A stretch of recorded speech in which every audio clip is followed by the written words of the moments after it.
안녕하십니까. 이번 강의는 지난 두 번의 브랜드 아이덴티티 강의와 연결된 강의로 시대나 고객의 요구를 반영해서 브랜드 가치의 지향 방향성과 브랜드 아이덴티티, 즉 정체성이 어떻게 변하고 있는지 설명해 드리려고 합니다.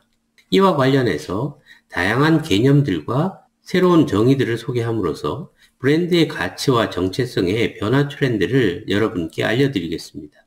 자, 그럼 강의 시작하겠습니다. 처음 소개하고자 하는 개념은 브랜드 아이디얼인데, 브랜드 아이디얼은 최근에 나온 개념은 아니지만 소비자의 삶의 질을 향상시키기 위한 가치를 제공해 주는 것이라는 브랜드의 가치와 역할에 대한 최근의 정의를 이미 오래전부터 주장한 중요한 개념이기 때문에 이 개념을 소개해 드리려고 합니다.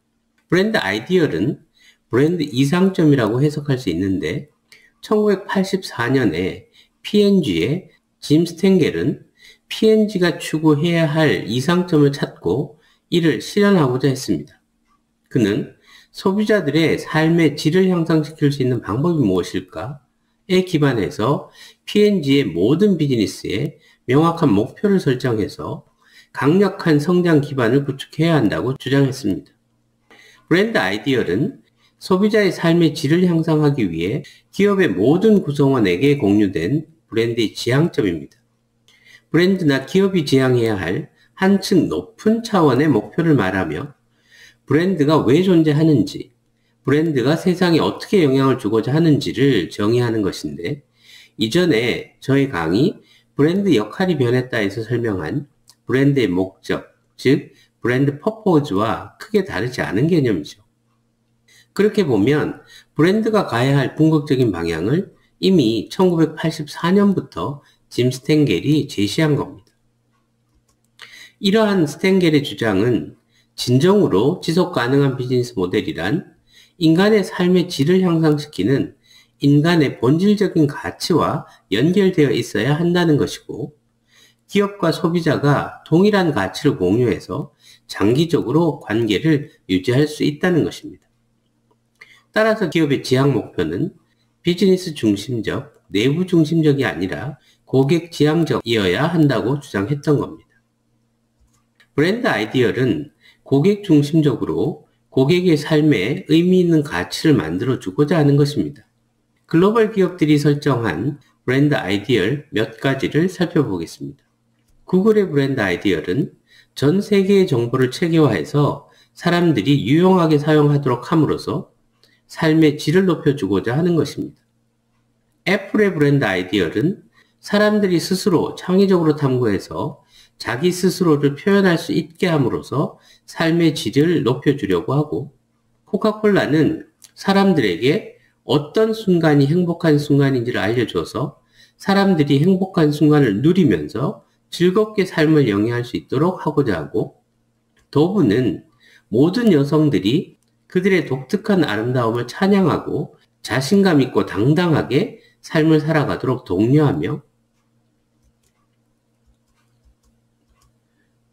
IBM은 더 스마트한 지구촌을 만들어 그들이 더 편안하게 삶을 영위할 수 있게 한다는 것을 목표로 정하고 있습니다. 이러한 브랜드 아이디얼은 개념적으로 볼 때 최근에 관심을 모으고 있는 브랜드 퍼포즈와 다르지 않습니다. 또 다른 유사한 개념은 브랜드 스튜어드십인데, 세계적인 광고 대행사 오길비 매더의 대표인 데이빗 오길비가 정의한 용어로서 소비자들의 삶에 있어서 브랜드의 의미를 중요하게 생각했던 것으로 보입니다.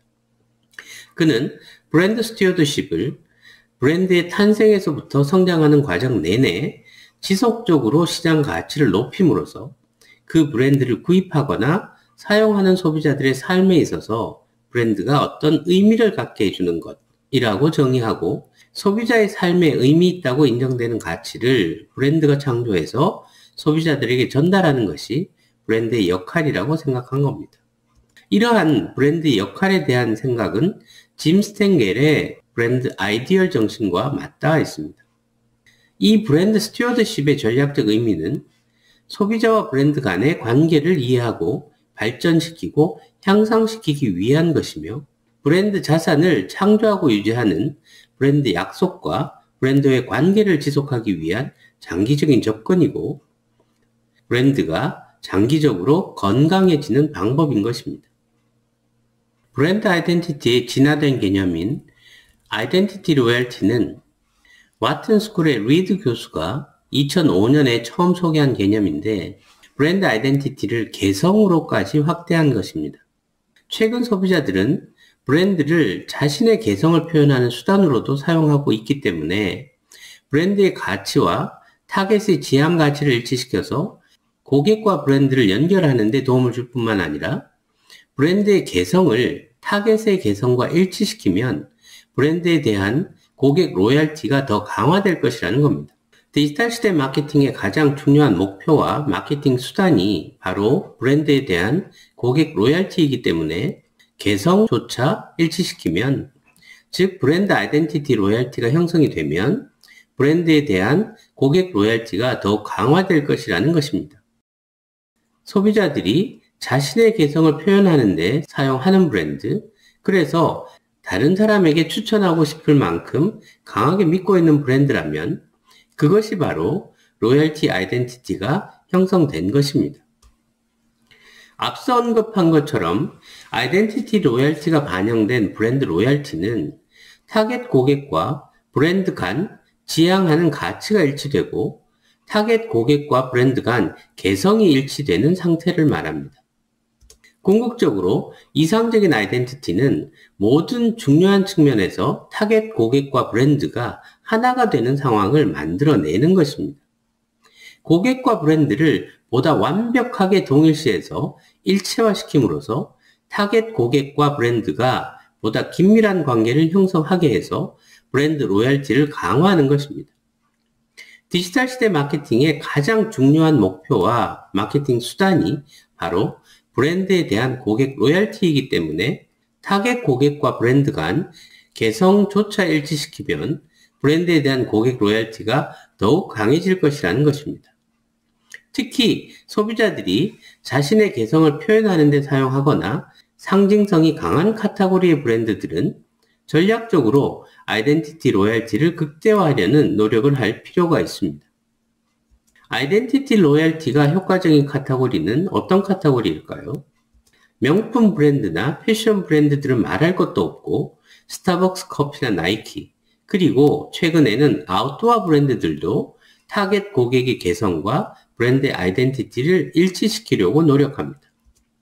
특히 소비자들이 자신의 개성을 표현하는 데 사용하거나 상징성이 강한 카테고리들은 아이덴티티 로열티를 부각해서 강화하면 타겟 고객의 아이코닉 브랜드로 발전시킬 수도 있습니다. 아이덴티티 로열티는 타겟 고객의 브랜드 로열티를 강화시켜주는 데는 더할 나위 없이 효과적인 수단이 될 것으로 생각됩니다. 아이덴티티 로열티가 반영된 브랜드 아이덴티티를 개발하기 위해서는 개성, 즉 그들의 심리적, 행동적 아이덴티티 특성이 브랜드 아이덴티티에 반영되어야 합니다. 개성이란 외부적 자극에 대해 비교적 일관성 있는 반응을 가져오는 개인의 심리적인 특성으로 정의가 되며 소비자 행동에 영향을 미치는 개인적 영향요인 중 하나이기 때문입니다. 아이덴티티 로열티를 개발하려면 우선 브랜드의 목적을 명확히 하고 가치적 측면에서 브랜드 지향 가치나 브랜드의 이상점을 도출하고 개성 측면으로 타겟 고객의 심리적 행동적 아이덴티티 특성을 명확히 이해해야 합니다. 그리고 타겟 고객의 기대 가치와 개성, 즉 심리적 행동적 특성을 충실하게 반영한 브랜드 가치 제안을 개발하고 타겟 미디어를 통해 일관된 커뮤니케이션을 전개하는 것입니다. 일반적인 아이덴티티 개발 과정과 다른 점은 타겟 고객의 심리적, 행동적 특성을 이해하고 이를 반영한다는 것입니다. 다만 브랜드 아이덴티티는 브랜드가 제공할 수 있는 가치와 개성만으로 정의되어야 합니다. 브랜드가 제공할 수 없는 가치와 개성을 담으면 타겟 고객의 신뢰를 잃게 되고 영원히 회복하지 못하게 되는 결과를 초래할 수도 있다는 것을 잊어서는 안 됩니다. 그리고 만약 브랜드 아이덴티티 개발에 타겟 고객들을 직접 참여시킬 수 있다면 그들의 특성을 보다 충실하게 반영해서 그들과 브랜드의 기대 가치와 개성을 보다 정교하게 일치시킬 수 있기 때문에 그 효과는 배가 될 것으로 판단됩니다. 디지털 시대가 되면서 등장한 브랜드 아이덴티티의 새로운 개념 하나를 더 소개하겠습니다. 디지털과 소셜 네트워크가 발달하면서 브랜드는 이제 기업의 소유물이 아니라 소비자들과 마찬가지로 하나의 사회 구성원으로서 소비자들과 상호작용을 하는 사회적 본성을 갖게 되었습니다. 페이스북, 트위터, 유튜브 등 온라인과 모바일의 소셜미디어가 늘어남에 따라 온라인이든 오프라인이든 오프라인 매장에서든 모바일 기기로든 기업이 전달한 컨텐츠든 구전이든 혹은 다른 형태의 고객 경험을 통해서 고객과 브랜드 그리고 소비자들 간에 그들이 만나는 매 순간 상호작용을 하게 되는데 이것이 바로 브랜드의 사회적 본성입니다. 말하자면 브랜드도 사회적 본성을 띠게 되면서 사회생활을 시작하게 되었다는 것이죠. 디지털이 발달함에 따라 소비자들은 SNS에서 브랜드에 대한 많은 이야기들을 주고받습니다. 이러한 얘기들은 소셜 네트워크를 통해 주변 사람들에게 퍼져나가고 서로 공감을 하게 되면 집단화된 관심과 관여를 통해 해당 기업이나 브랜드에 긍정적이거나 부정적으로 적지 않은 영향을 미치게 됩니다. 과거와 달리 브랜드나 특정 제품에 대한 이슈는 단시간 내에 사회적 이슈가 되기도 합니다. 따라서 브랜드는 물론 타겟 고객이겠지만 사회 구성원이 공감하는 포지셔닝을 구축해야 하고 인간관계와 마찬가지로 브랜드 가치 역시 일방향적으로 고객에게 주장하는 것이 아니라 제품이나 서비스를 통해 사회 구성원들에 의해 결정이 되는 사회생활 속에서의 가치, 브랜드가 사회 구성원들에게 미치는 영향, 그리고 브랜드의 사회적 역할 등 다양한 요소들을 기반으로 다른 사회 구성원들이 브랜드 가치를 평가하게 되는 것입니다. 인간관계와 마찬가지로 브랜드 가치 역시 브랜드가 사회생활을 통해 사회 구성원들과 만들어낸 관계에 의해 결정된다는 것입니다. 브랜드는 단순히 거래에 기초한 관계를 넘어 소비자들에게 경험을 제공하고 그들과 감성을 교류하면서 사회적으로 인정받고 공감하는 사회 구성원이 되어야 합니다.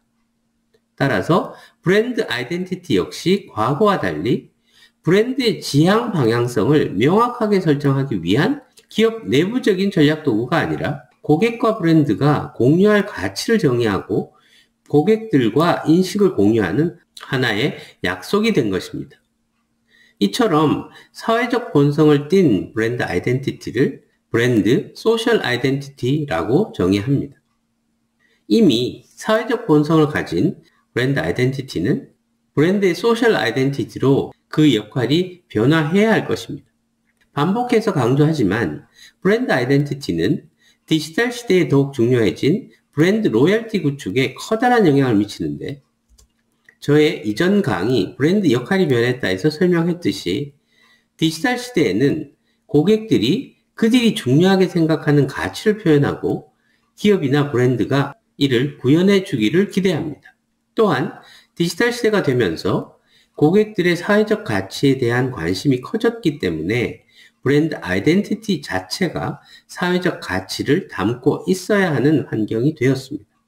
그런데 브랜드 가치가 사회적 역할을 수행해야 하기 때문에 기업이 일방적으로 전달하는 것이 아니라 고객들을 포함한 사회 구성원들이 모두 함께 만들어가고 사회 속에서 가치가 인정된 그런 아이덴티티가 설정되어야 합니다.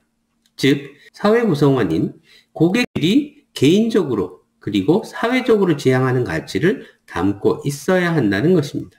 미국의 프리미엄 친환경 세제 제조기업인 메소드는 바다 폐기물을 줄여서 지구 환경 정화 운동에 앞장서는 브랜드로 잘 알려져 있습니다. 해양 플라스틱을 수거하고 이를 활용해서 제품의 용기를 만듭니다. 메소드는 브랜드 태그라인을 Let's Socialize로 설정하고 패키지 리사이클링, 산림보호, 동물 학대, 해양 플라스틱 등 사회적 가치를 위해 다양한 노력을 하고 있습니다. 이처럼 고객들은 사회적 가치에 관심을 많이 갖고 있을 뿐만 아니라 기업에게 사회적 가치까지 해결해 주기를 요구하고 있어서 진짜 좋은 기업을 구분하는 인증 시스템인 B 코퍼레이션도 생겨나게 됐습니다. B는 베네핏인데 B 콥이라고도 합니다. B 콥은 미국의 제이 콘 길버트가 처음 정의를 했는데 2006년 친환경 화장품 회사인 더 바디샵이 동물 실험을 마다하지 않는 기업으로 알려진 로레알에 합병되는 것을 보고 많은 사회적 기업들이 주주의 이익을 위해서 사회적 가치를 포기한 채 인수 합병이 되는 상황들을 경험하면서 새로 탄생한 개념입니다. B콥은 의사결정 과정에서 기업의 이윤뿐만 아니라 사회와 환경을 고려해서 지역 환경, 지역 사회, 소비자 등 모든 이해관계자들의 이익을 동시에 추구하는 기업이라고 정의하고 있습니다. 홈페이지에 따르면 2024년 1월 기준 전 세계에 7,850개 업체가 인정을 받았다고 합니다. B콥은 사업의 목적, 책임과 의무, 그리고 투명성에서 전통 기업들과 차이를 보이는데 B콥이란 일반적으로 공공의 이익을 창조하는 기업을 말합니다. 여기서 공공의 이익이란 사회와 환경에 물질적으로 긍정적인 영향을 주는 것을 의미합니다. 즉, 사회와 환경에 물질적으로 영향을 주는 기업인 것이죠. B콥의 인증을 받고 싶은 기업은 전문가들이 고안한 180여 개의 항목으로 구성된 B-임팩트 어세스먼트 평가를 거치고 B-랩 연구원들과 협의 과정을 거쳐 제시되는 가이드라인을 받고 이를 실천함으로써 자격을 얻게 된다고 합니다. 네스프레소는 지난 2003년 열대우림연맹과 협약을 맺고 시작한 AAA 지속가능 품질 프로그램을 통해 커피뿐만 아니라 환경, 그리고 커피를 재배하는 농부와 지역사회까지 돌보고 있습니다. AAA 지속가능 프로그램의 각각의 A는 품질과 생산성, 환경, 그리고 지역사회의 지속가능성을 의미합니다. 이 세 가지에서 높은 수준을 유지한 커피에 AAA를 부여하면서 커피의 품질과 생산성을 관리하고 기술과 시설 지원을 통해서 커피 농부들의 안정적인 커피 재배를 돕고 있다고 합니다. 네스프레소 역시 B콥 인증을 획득했습니다. 이 그림을 보면 캡슐과 커피 가루를 어떻게 재활용하는지 구체적인 가이드라인을 제시해주고 있습니다. 자동차 시장에서 가장 확실한 안전이라는 독점적 경쟁 우위를 가진 볼보 자동차는 자동차에서 해야 하는 사람을 위한 안전 설계를 지구에서도 사람을 위한 안전 설계를 하자는 캠페인을 전개하고 있습니다. 2025년까지 모든 차량의 CO2 배출량을 40%까지 줄이고 2030년까지 모든 시판 모델의 전기차화를 통해 2040년까지 기후 중립적인, 말하자면 기후에 영향을 주지 않는 기업이 되는 것을 목표로 설정했다고 선언했습니다. 이와 맞물려 생활 속 다양한 환경보호 실천을 제안하는 마케팅 캠페인도 진행하고 있는데 프린트하지 말고 디지털로 하자, 일회용으로 플라스틱을 사용하지 말자, 조깅하면서 쓰레기를 줍자 등을 생활 실천 사항으로 제안하고 있습니다. 조깅하면서 쓰레기를 줍자를 설명하는 이 플로깅이라는 단어에 대해서는 설명이 필요할 것 같습니다. 플로깅은 스웨덴에서 시작한 친환경 러닝 트렌드로 영어 조깅과 이삭을 줍다라는 플러카업이라는 단어의 합성어인데 플러카업을 쓰레기를 줍다라는 의미로 사용해서 조깅을 하면서 쓰레기를 줍는 건강도 챙기고 환경도 챙기는 착한 운동의 의미를 담고 있습니다. 이번에는 기업의 사회적 문제 해결과 연결된 브랜드 세크리파이스, 브랜드 희생이라는 개념을 소개하겠습니다. 산업화 시대와 소비 지상주의로 인해 만들어진 수많은 사회적 문제에 대한 소비자들의 의식이 점점 강화되고 있고 수많은 사회적 문제에 대한 소비자들의 의식이 점점 강화되고 있고 이러한 문제를 해결하는 데 있어서 기업이 더 큰 역할을 해줄 것을 기대하는 소비자들의 인식 또한 강화되고 있습니다. 최근 연구와 실제 사례에 따르면 사회적 문제를 해결하는 데 필요한 비용을 기업이 지불하는 것이 오히려 기업에 더 큰 이익을 가져다 준다고 합니다. 왜냐하면 진정성을 가진 기업의 사회적 배려는 고객의 신뢰를 얻고 고객의 로열티를 강화할 뿐만 아니라 단기적으로 판매 성과도 향상시키고 시장의 위상을 오히려 강화할 수 있는 기회가 되기 때문입니다. 이러한 직접적인 효과뿐만 아니라 여러 가지 간접적인 이익이 있기 때문에 기업의 희생은 결국 희생이 아닐지도 모른다는 것입니다. 브랜드의 희생이란 소비자 행동이나 습관에 영향을 주지 않고 사회적 문제 해결에 필요한 비용을 기업이 떠안는 것을 의미합니다. 브랜드 희생의 유형에는 세 가지가 있습니다. 먼저 소비자 개인의 삶을 건강하게 하기 위한 기업의 희생 유형이 있습니다. 미국 최대 드럭스토어 체인인 CVS가 담배 판매를 중단하기로 결정했습니다. 소비자의 건강을 위해 담배의 매출 수입을 희생하기로 한 것입니다. 영국의 할인마트 체인인 테스코는 계산대 앞에 진열해서 아이들의 구매 욕구를 자극하는 껌과 캔디와 같은 제품을 계산대 앞에서 모두 없애버렸다고 합니다. 패스트푸드 레스토랑인 서브웨이는 건강에 해로운 화학물질은 제품 원료로 사용하지 않겠다고 선언했습니다. 모두가 소비자 개인의 건강과 바른 소비를 유도하기 위한 브랜드 희생이었습니다. 두 번째 유형은 건강한 사회를 위한 기업의 희생입니다. 인텔은 사회적 이슈가 되고 있는 무장 세력이 주둔하고 있는 분쟁 지역에서 생산된 광물은 자사의 칩 제조 원료로 사용하지 않기로 결정했다고 합니다. 세 번째는 건강한 지구촌을 위한 기업의 희생입니다. 패션 브랜드 H&M은 제품의 소재로 인한 동물 학대 이슈를 없애기 위해 앙고라 양모 제품 판매를 중단하기로 결정했다고 합니다. 앞서 언급한 메소드가 해양 플라스틱을 수거해서 제품 패키지로 재활용하는 활동도 지구촌 건강을 위해 비용을 지불하는 것입니다. 파타고니아는 고객들에게 가급적 옷을 사지 말고 가진 옷을 오래 입자는 Buy Less, Demand More라는 캠페인을 전개했는데 캠페인 후 매출이 오히려 늘었다고 합니다. 소비자는 정직성과 진정성을 보여주는 인간적인 브랜드에는 보상을 하고자 하고 그러한 브랜드가 사소한 잘못을 하더라도 기꺼이 브랜드를 믿어주는 경향이 있다는 겁니다.